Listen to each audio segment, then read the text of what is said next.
Back at it again with crazy videos. Check out where I'm in right now. This is in Osaka.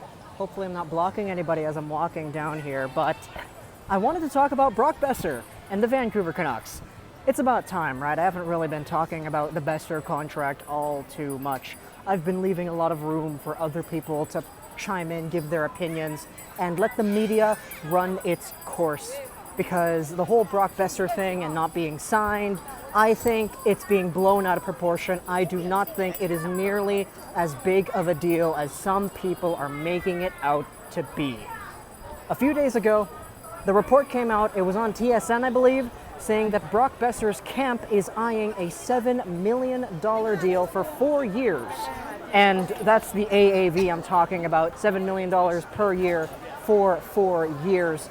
And overall, this certainly incited some people to share their opinions on the contract. I'm getting distracted here by all the people yelling beside me, but $7 million, 4 years, that's a total of $28 million. Is that enough for Boeser? Is it worth it? Is it something that you would entertain? For me personally, I don't care. I really don't. Because, sure, having Boeser at a $6 by $8 million deal would be amazing, but that's not realistic. Sure, having Boeser at a $7 million deal by 8 years would be awesome too.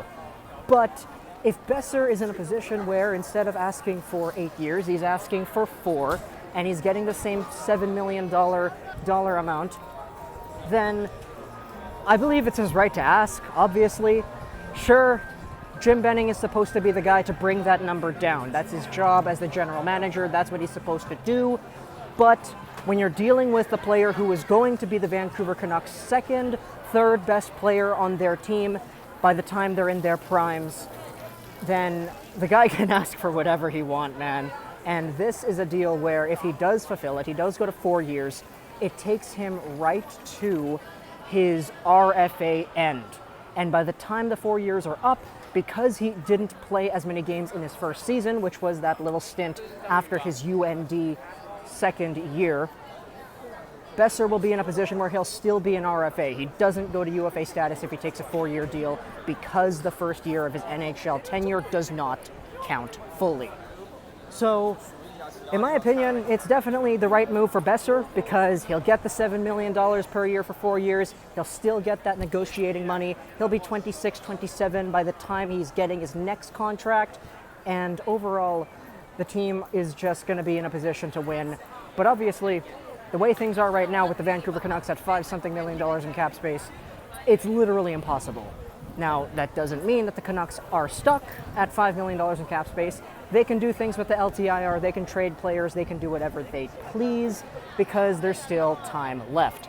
It's August 26th right now as I'm recording this here in Japan, and people are starting to look at me. It's kind of weird.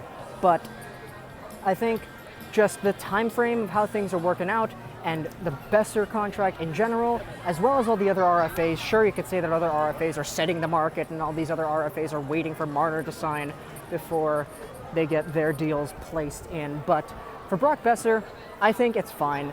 Bo Horvat didn't sign his current contract until right before the season began in September. So the fact that we're here in late August and a number is just coming out of what Boeser's camp is wanting, and it's a pretty okay number. I don't want to say it's a great number. I want to say it's okay. I'm fine with it overall. And this Boeser thing, it's totally blown out of proportion. I think the spotlight being on Marner has really amplified our ideas of how bad these offer sheets could be. Guys like Rantanen, guys like Laine, guys like Boeser, these guys, in my opinion, they're going to sign. And Marner is the one that's holding out. Marner is the one that's making this difficult for everybody. And it's making everybody believe that whatever's going to happen is going to happen because Marner is Marner, and he's the one depicting the flow of RFAs. But in general, I think Boeser is safe. I don't think he's going to be on the move. I don't think he's not a Canuck by the time the season starts. I don't see Boeser holding out. And besides, Boeser is in a position where he's in a rough place family-wise, so prayers and thoughts for Brock Boeser's father as well if you're aware of what's happening there. But overall, Brock Boeser and the contract and everything, I already talked about this in the Beauty League video, but I don't think it's a big deal. I think Boeser's contract is going to get done.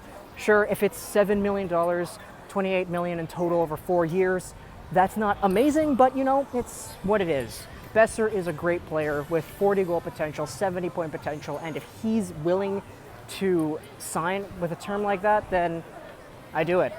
Sure, you haggle to try to get a little bit down more, but if not, okay. Okay. All right, well, I'm gonna go, I guess. It's been a few minutes of me talking around here, people looking at me. It's my last day here in Japan, so I'm gonna try to enjoy it while I can. Hope you enjoyed this quick little video. Social Arts 9, and bye.